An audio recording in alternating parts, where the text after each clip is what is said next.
May I quote Stephen Fry when somebody... You're offended? So fucking what?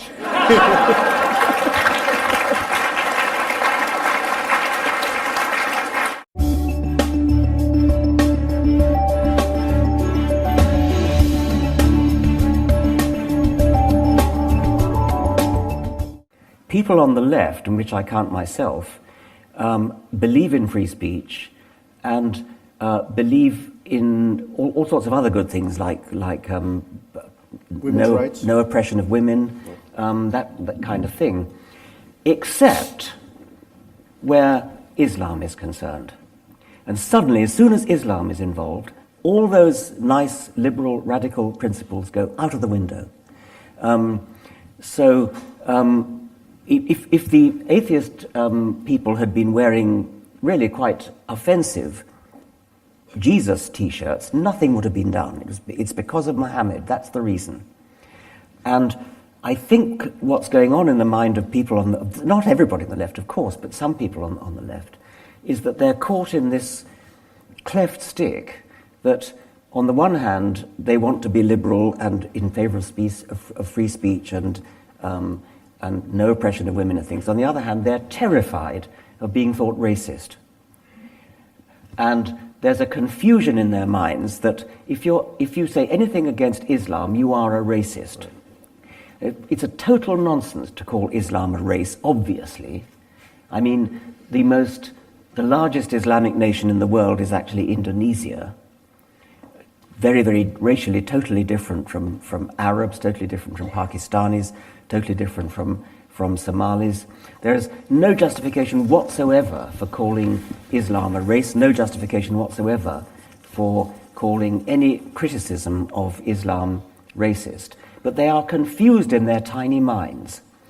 They're muddled and they're hypocritical. It's almost the case that you can say something, actually I tweeted about this only today, that we are passionately against oppression of women unless that oppression is part of, quote, their culture. How patronizing and condescending can you get?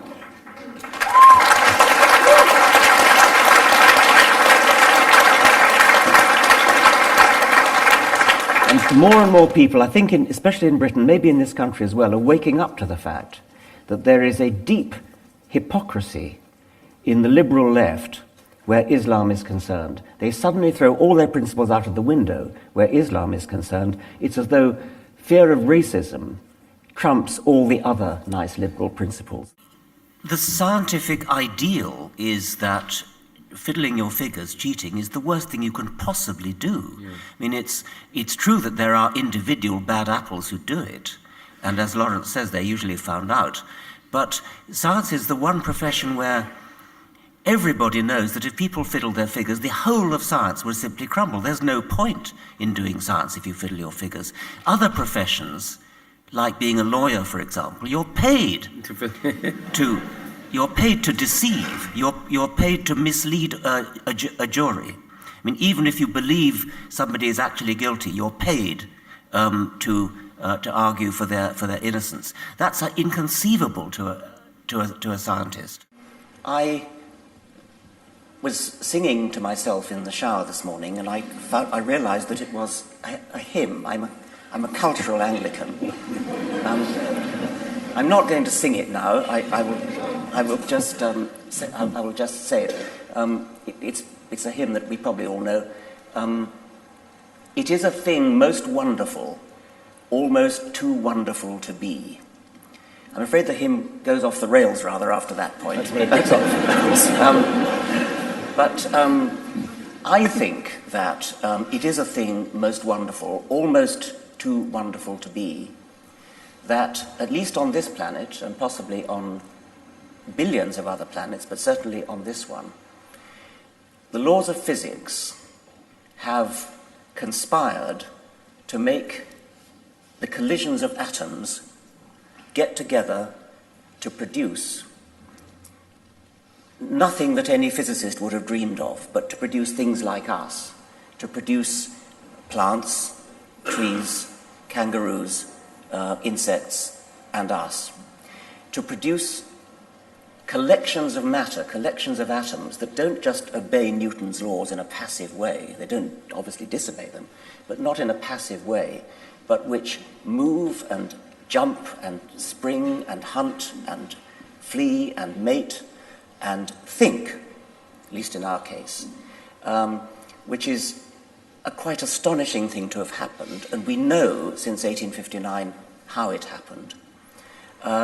And it's almost too wonderful to believe, but we have to believe it because we now know it's true. It's almost too wonderful to believe that the laws of physics, working through this very remarkable process that Darwin called natural selection, has produced these gigantic collections of apparently purposeful beings, which look overwhelmingly as though they had been designed. They carry a terrific illusion of design which fooled humanity until the middle of the 19th century. Now, I think that Darwin's achievement in doing that was not only a magnificent achievement in itself, but it was a triumph of science which can be generalized to science generally, because once Darwin had solved the problem of how you can get big, complicated, purposeful, and apparently designed things out of very simple beginnings, once Darwin had solved that problem, it then gives courage to the rest of science that the same thing can be done in general, and that we shall end up understanding literally everything as springing from almost nothing, or according to some modern physicists, even literally nothing. And I think that that is a truly wonderful thought. When I say almost too wonderful to be, it's a thought that is extremely hard to comprehend and believe, and many people have great difficulty in believing it, and resort to what in my view is an unsatisfactory resolution to the problem, which is to say, an intelligence did it. That seems to me to be an evasion of the question, an evasion of the scientific responsibility to understand how things come about, how complicated things come about in terms of simple things. So I'll stop there for we are incredibly social animals, as I said before, and when somebody does you a good turn, it's important to be grateful. It's important to pay back the favor and to express your gratitude. And that, I suggest, might generalize the psychological predisposition to feel grateful when something good happens to you, might generalize from feeling grateful when a person does something good for you and when the weather does, say, when an accident happens, when there's an earthquake and your child doesn't die, you feel grateful. And you feel the need to be grateful to something or somebody. And you can't feel grateful to other people because they're not responsible for the weather. So you conjure up a fictitious person to feel grateful to. And that's a special case, really, of the idea that it's good survival practice to suspect agents in nature. A lot of what happens in nature doesn't have an agent deliberately causing it. A lot of it is the weather, a lot of it is the wind, a lot of it is just plain accidents that happen.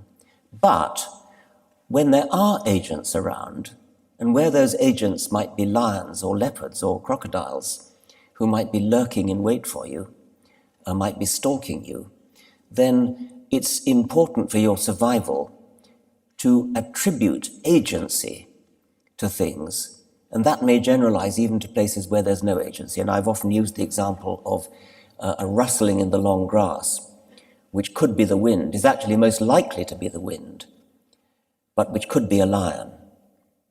And although the odds are that it's the wind, your best bet is probably to assume that it's a lion, because if you get the bet wrong, if you bet on it being the wind and your bet is wrong, that's rather tragic. So there may be a psychological predisposition to invent agents where there aren't any. And this same psychological predisposition generalizes itself to wind gods and thunder gods and lightning gods and river gods and sea gods and things like that, which then become merged later on in cultural evolution into the named gods like Thor and Zeus and Apollo and Yahweh. I'll try a short poem by W.B. Yeats, who was very much not a scientist. He was a mystic. But this, to me, carries a sort of message of scientific wonder. Be you still, trembling heart. Remember the wisdom out of the old days.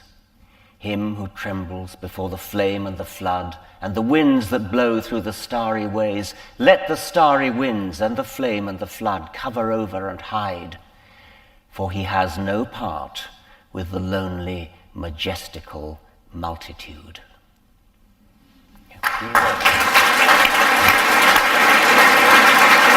So, please join me in thanking Richard Dawkins, everybody.